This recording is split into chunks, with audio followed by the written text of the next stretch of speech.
Assalamualaikum warahmatullahi wabarakatuh. Saya Febri Fadli dari Tiga Indonesia Group. Pada kesempatan ini, saya ingin membeberkan 7 fakta yang perlu Anda tahu. Fakta pertama adalah fakta menabung untung.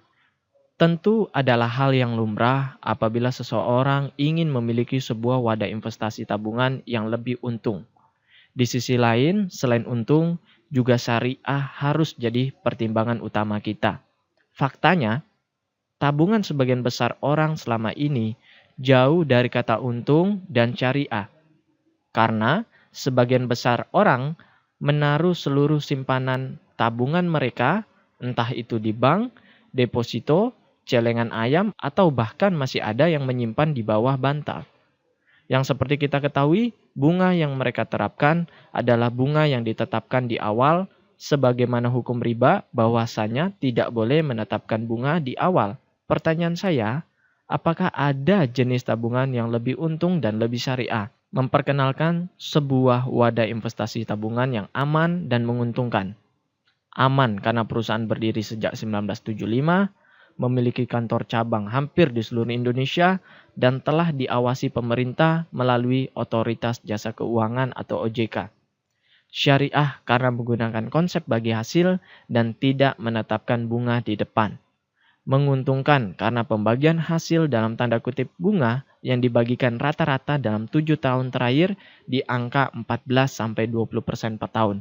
Jauh di atas bunga deposito, jauh di atas inflasi. Iya, yang saya, Anda, dan kita semua cari sudah ada di depan mata kita. Memiliki investasi tabungan yang aman, menguntungkan, dan tidak menetapkan bunga di depan, sebagaimana yang umat muslim anjurkan. Mari kita dengar pengakuan para ahli konsultan keuangan mengenai wadah investasi tabungan CR Unit Link atau reksadana. Investment. Tahun kelima mungkin baru akan kelihatan pertumbuhannya. Biasanya sih 5 tahun juga minimum. Kita sarankan 10 tahun bahkan lebih untuk unit link. Oh, untuk lebih gitu ya. Dan Iya. ini biasanya memang di atas inflasi dan di atas bunga bank. Ya? Di atas inflasi, di atas bunga. Saya jadi senyumnya lebih sumringah karena ternyata reksadana itu ratusan ribu juga bisa dapat. Bener nggak sih Mas? Itu sebenarnya gimana sih? Bener banget. Jadi reksadana itu adalah sebuah produk keuangan yang memang didesain untuk orang awam dan untuk investor yang pemula. Karena investor-investor yang ratusan ribu jutaan rupiah sudah bisa masuk. Sudah bisa masuk. Jadi begini cara kerjanya. Investor dengan modal 1 juta, 5 juta, 500 ribu, dananya terkumpul sangat besar di sini sehingga pengelola reksadana kemudian bisa beli saham, bisa beli obligasi, bisa beli deposito, yang ini semua tentu optimal karena banyak yang dibeli ya nggak, karena dananya besar sekali. Nah nanti kalau sahamnya naik tentu dana di sini makin besar, obligasinya memberikan keuntungan, dananya makin besar. Nah, nanti dibagikan lagi kepada para investor ini. Jadi mirip dengan kita patungan. Nah kemudian kita sama-sama patungan ini ngumpulin uang, kemudian dikelola oleh seorang yang ahli di pengelolanya untuk diinvestasikan lagi ke tempat-tempat yang butuh modal besar. Oh. Karena kalau saham kan 10 juta udah bisa sih sekarang beli saham, tapi kalau mau optimal Anda perlu ratusan juta. Obligasi perlu setengah miliar. Deposito kalau bawa 5 juta 10 juta dikasih counter rate. Tapi kalau kita bawa 2 miliar ke bank tentu kita bisa negosiasi kan. Dapat bunga lebih menarik. Bunga lebih menarik. Nah, bagaimana caranya kita sebagai orang awam juga bisa dapat keuntungan yang sama adalah dengan cara beli reksadana. Oh, nah keuntungan investasi di reksadana itu apa saja? Ada 3 keuntungan kalau kita mau investasi di reksadana. Pertama, modal kecil. Tadi saya sampaikan, kita tidak perlu ratusan juta, tidak perlu miliaran untuk bisa punya saham, obligasi, dan berbagai macam deposito secara sekaligus. Kita cuma perlu ratusan ribu sampai jutaan rupiah, beli reksadana, dan reksadana ini kemudian akan investkan secara kolektif di produk-produk keuangan yang tadi. Nah, ini penting sekali karena kadang-kadang banyak juga yang mengatakan bahwa saya tuh nggak ngerti saham, nanti naik turun, masih melototin nggak gitu usah, angka-angkanya. karena keuntungan nomor 2 investasi reksadana adalah dana tadi yang besar tadi dikelola secara profesional oleh tim ahli yang namanya manajer investasi. Biar mereka yang melototin angka-angkanya gitu ya. Mereka yang nentuin saham apa yang dibeli, mereka yang menentukan obligasi apa yang dibeli, karena mereka memang ahli dan kita nanti akan terima laporan saja setiap bulan. Oke, Gitu caranya. kadang-kadang merasa bahwa awam saya nggak ngerti saham kapan naik, kapan turun, nanti takut rugi, taruh aja di reksadana, Taruh reksadana, nanti mereka yang akan kelola. Secara dikelola. kolektif tapi Secara kolektif ya. Dan yang ketiga keuntungannya adalah diversifikasi risiko. Ingat kita selalu diajarkan dari awal kan, kalau mau invest jangan di satu tempat karena menjaga risiko. Kalau yang ini bangkrut, yang rugi, yang masih ada yang lain yang naik. Jangan cuma semua di saham. Kita harus punya saham juga, obligasi juga, emas juga, dan lain-lain. Kata nenek saya nggak gitu, katanya jangan taruh telur di satu keranjang. Iya, Sama aja ya. taruh telur di satu keranjang itu sama aja. Nah, kalau di reksadana, kita ketika beli saham, ratusan saham yang dibeli. Iya.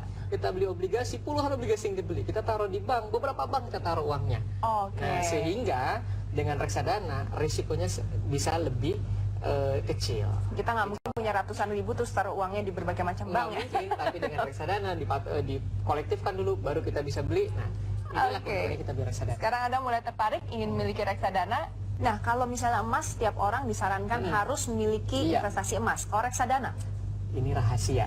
apa itu? Tapi saya kasih tahu, Iya. semua perencana keuangan menyarankan kepada semua kliennya untuk selalu punya reksadana.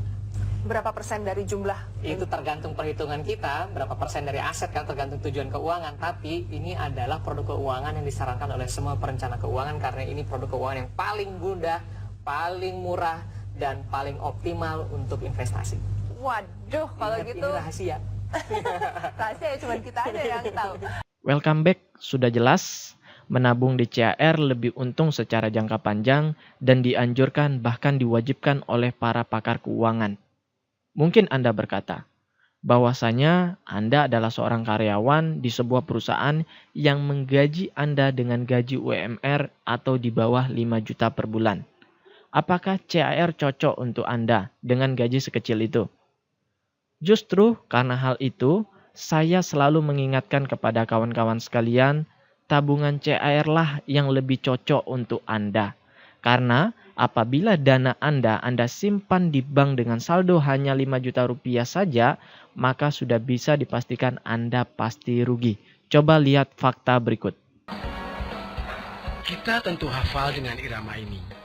Yuk menabung, lama-lama kita untung. Itu dulu.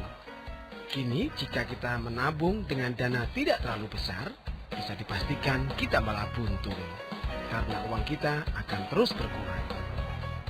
Ibu Mariana memang tidak bisa berbuat banyak mengetahui tabungan makin berkurang. Namun kadang tidak punya pilihan lain karena takut jika disimpan di rumah. Biasanya lebih gede potongannya ya. Kalau disimpan di rumah tuh ya gimana ya, hati saja. Kalau ditabung kan nggak mungkin diutak-atik gitu.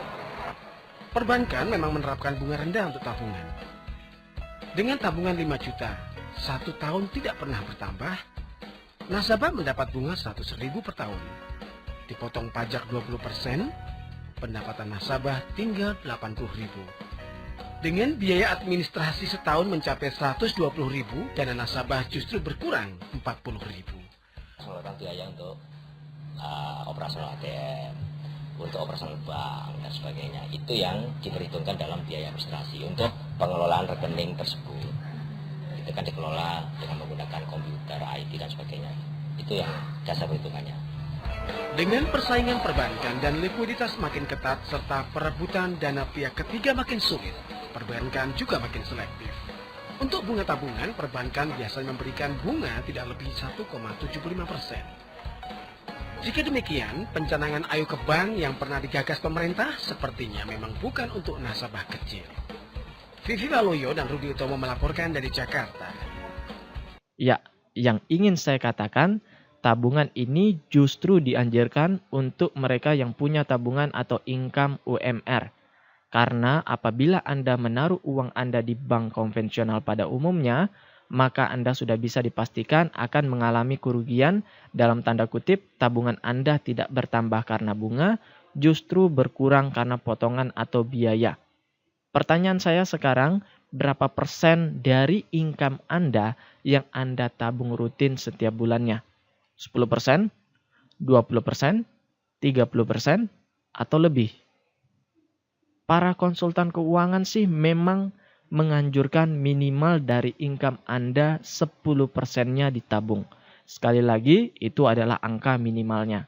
Karena Tabungan 10% itu akan membiayai masa depan kita, masa pensiun kita, masa di saat anak sudah kuliah, masa di saat kita sudah perlu berobat banyak, masa di saat kita ingin ibadah haji atau umroh, dan sebagainya. Pertanyaan saya, apakah tabungan 10% itu dapat mengelola itu semua? Sebagian besar dari kita pasti jawabannya tidak. Maka dari itu, usahakan pula agar menaikkan nominal tabungan kita secara rutin. Bukan hanya 10% saja, karena itu adalah angka minimal saja. Celakanya Bapak Ibu sekalian, jauh lebih banyak lagi orang yang mengatakan jangankan menabung, jangankan disisihkan. Sisa gaji saja sudah habis bahkan kurang di akhir bulan. Maka dari itu, yang harus Anda lakukan adalah ketika Anda mendapatkan income atau gaji, maka minimal 10%-nya langsung disisihkan untuk ditabung, lalu sisanya lah yang dihabiskan, bukan sebaliknya. Fakta menabung untung yang terakhir, menabung bonusnya asuransi. Seperti yang umumnya kita ketahui Bapak Ibu sekalian, bahwasanya CAR adalah perusahaan asuransi. Sehingga kita bisa dapat tambahan fitur yakni proteksi. Apa saja yang kita dapatkan? Hanyalah proteksi jiwa yang nilainya sangat kecil, yakni 21 juta rupiah, tanpa ada kesehatan, tanpa ada rawat inap, dan sebagainya. Seperti yang ada di asuransi lain yang biasanya memberikan uang pertanggungan ratusan juta rupiah, ada rawat inap, dan sebagainya. Tapi tahukah Anda bahwa fitur asuransi tersebut ada biayanya, sehingga akan memotong tabungan Anda setiap bulannya. Berbeda dengan CAR yang benar-benar fokus di tabungannya dan hanya memberikan uang pertanggungan yang kecil yakni 21 juta rupiah saja. Sehingga biaya asuransinya pun sangat kecil yakni rata-rata hanya 30-an ribu per tahun atau 2.000 perak per bulan disesuaikan dengan usia Anda. Maka dari itu benar-benar menabung di CAR sangat optimal. Karena tidak adanya fitur-fitur asuransi yang memberatkan tabungan kita. Ya, bukan asuransi dapatnya tabungan, tapi tabungan dapatnya asuransi. Sekali lagi, tabungan bonusnya asuransi. Cerdas bukan?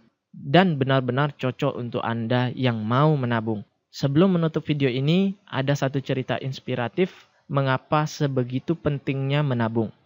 Sebut saja ada seorang pemuda bernama Ali. Ali adalah seorang tukang ojek yang rata-rata mendapatkan penghasilan harian Rp80.000. Karena Ali tidak memiliki motor, maka Ali harus membayar Rp20.000 per hari untuk menyewa motor, Rp20.000 untuk membeli bensin, dan Rp30.000 untuk biaya sehari-harinya. Singkat kata, Ali memiliki Rp10.000 keuntungan bersih yang Ali sisihkan untuk ditabung. Dan Ali sisihkan selama 3 bulan, untuk bisa DP motor dan akhirnya Ali bisa melakukan hal itu. 3 bulan kemudian, Ali memiliki sebuah sepeda motor yang digunakannya untuk ngojek. Karena tidak perlu membayar sewa motor harian lagi, maka lebih banyak uang yang Ali bisa tabung untuk DP motor kedua. Ali melakukannya hingga 2 bulan, Ali bisa membeli motor kedua dan menyewakannya Rp20.000 per hari kepada orang lain. Dan terus-menerus, Ali memiliki motor ketiga dan disewakannya kepada orang lain lagi dan Ali mendapatkan Rp20.000 per hari dari penyewa motor tersebut. Terus-menerus sampai Ali memiliki 20 motor. Sampai akhirnya Ali sadar untuk tidak ngojek lagi, tetapi semua motor yang Ali miliki disewakan kepada orang lain dan Ali mendapatkan Rp20.000 per hari dari satu motor. Anda bisa bayangkan betapa cerdasnya Ali. Kesimpulannya, menabung bukan hanya untuk orang kaya. Menabung adalah sebuah strategi untuk hidup yang lebih baik di masa mendatang. Mari mengamankan rupiah kita dengan menabung cerdas bersama CAR. Saya Febri Fadli, mari menabung.